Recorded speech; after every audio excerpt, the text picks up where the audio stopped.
അസ്സലാമു അലൈക്കും വറഹ്മത്തുള്ളാഹി. പലപ്പോഴും പല ജീവിതങ്ങളും മനുഷ്യർ ഫോളോ ചെയ്യാറില്ല.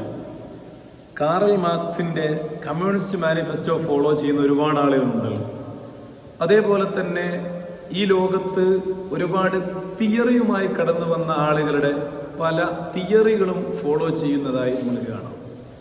എന്നാൽ ഒരു ജീവിതത്തെ ആ ജീവിതത്തിൻ്റെ രൂപത്തിൽ തന്നെ ഫോളോ ചെയ്യുന്നത് വളരെ അപൂർവമായിട്ട് മാത്രമാണ് നമ്മൾക്ക് കാണാറുള്ളത്.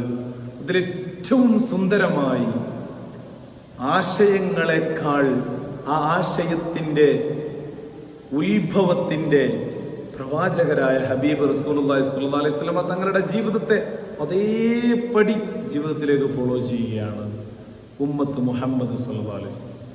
എന്ന് പറഞ്ഞാൽ നബി സല്ലല്ലാഹു അലൈഹി വസല്ലം തങ്ങളുടെ ജീവിതത്തിൻ്റെ ഓരോ വഴികളും, ആ വഴികളിലെ ചലനങ്ങളും, ആ വഴികളിലെ ചിന്തകളും, നബി സല്ലല്ലാഹു അലൈഹി വസല്ലം തങ്ങൾ പകർത്തി തന്നിട്ടുള്ള ഓരോ അനുഭവങ്ങളും ജീവിതത്തിലേക്ക് ചേർത്ത് പിടിക്കുകയാണ് ലോകത്തുള്ള മുസ്ലിം സമൂഹം. അത് ഈ പ്രവാചകനിൽ മാത്രം അള്ളാഹു കൊടുത്തൊരു കബൂലിയത്താണ്. അള്ളാഹു നമ്മൾക്ക് ആ ഹബീബിനെ ഹൃദയമറിഞ്ഞ് സ്നേഹിക്കാൻ തൗഫീഖ് നൽകട്ടെ. അസ്സലാമു അലൈക്കും.